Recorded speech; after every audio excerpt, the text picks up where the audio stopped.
So this is a pretty nasty vehicle they got for sale here. It's a 1971 Z28 Camaro. Love the American racing wheels. Don't know how I feel about the flames entirely. I don't dog on people's cars, but it's for sale, so it doesn't matter. Pretty sweet center console. You got your bucket seats in the front. Obviously, it's a sports car, but I really like that center console. Other than that, though, it's a pretty nice car. I love the rear end of this. I mean, this thing just looks fast standing still. It's probably right there. You fold your plate down to fuel up. Quite a sound setup in here. There's 4 speakers, 6x9s in the deck lid. That's pretty cool.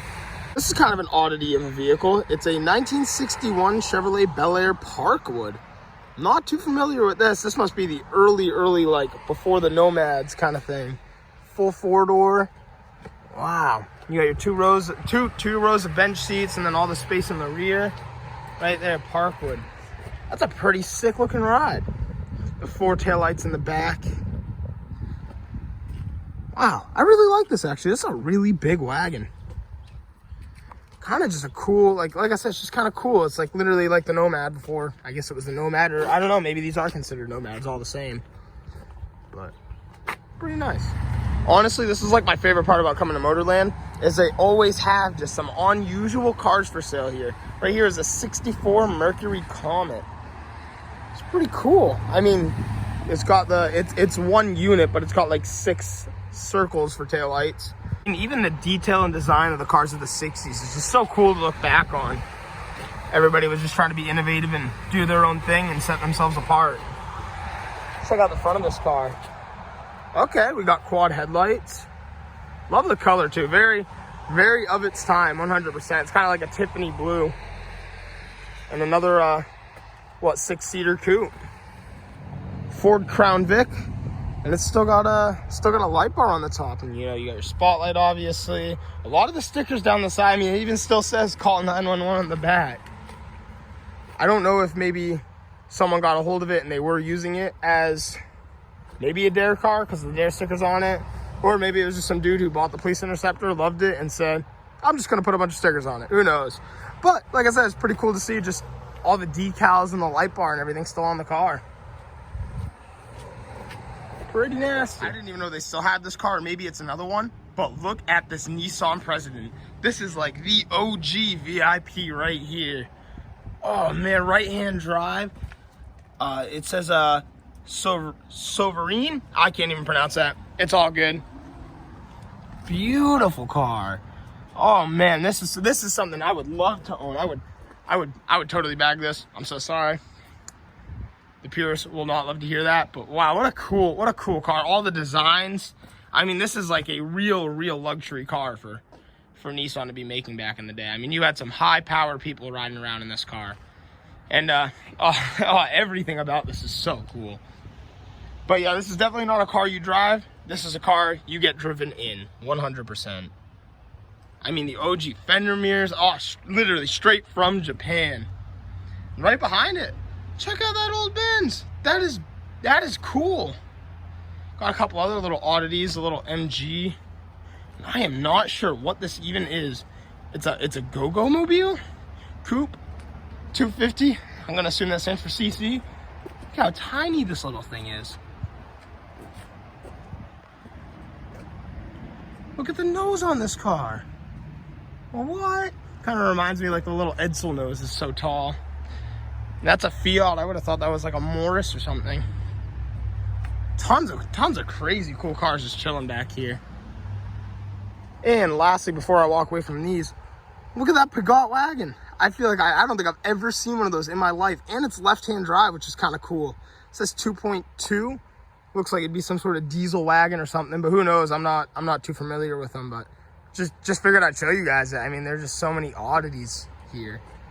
And we'll end it with this Denside Ford. Right here is what seems to be looks like it's pretty original. It's another 7-seater Saab wagon, 1972. Pretty tight little car, but you can fit a lot of people. And one of the cool features about this, if you didn't know, is the rear-facing seat in the hatch. So that's pretty funny. We got a Fiat here. Actually, as I'm talking about it, I just realized I think this roof comes back, slides right down or something. Pretty fun little car, real small. And you think these tires are thin? Look at those. Those are like wagon tires on this thing. It's a Chrysler. It's a 1951. Neat little car, though. This one's a little bigger. I like this. It's small, but you can fit a whole family in here if you want. The roof comes off again, little soft top. And right behind that, they have another Fiat in the lineup. And again, very thin wheels, but they're pretty big on this side. A lot bigger than I thought they would be. 15-inch wheels with all the windows slide. Super cool. All very basic, small, fun little cars. Then you got the Trident over there. We got a Willys. It's pretty cool. Little kind of wagon type thing going on over here. You got a like a 2-person seat and then a single over there, and then it's vice versa. You have like a mini bench, like a half bench, and a bucket on this side. Column shifter. I like the colors on this though. So this is a pretty neat car too. We have a 1957 Nash Ambassador. Love the noses on these cars. There was only about a little over 1,000 of these made. Very, very, very of their time. Like, this is a color straight out of the 50s. You definitely can't ignore that. But white walls, the pink, just everything about this car. But pretty cool. This is pretty cool to see something like that here. And right over here is a 1956 Nash Ambassador. This is a super, another just cool car. Like I said, there's not something you see too often. Look at the size of the center console. So it's a bench seat, and the whole middle seat just folds right down for you. But again, very, very, very 50s colors and white walls. But I do like them a lot. I think they're pretty cool cars. They're definitely pretty round, big, bulky. Definitely look like a hovercraft. And right over here is a Rambler Custom. I actually have one of those little hubcaps hanging up in my room. I'll run to the front of the car and show you guys what this car looks like. A little look at the interior. So this one, we just have the full bench seat. That is a massive bench seat. And this is the front of the Rambler Custom. So we got a set of some later 30s cars. I'll start with the 38 LaSalle series. It's a 50 series with a V8. Suicide doors in the rear. Never go wrong with that. And so right over here we have this car. This is another pretty interesting car. I had a friend that was just teaching me about it.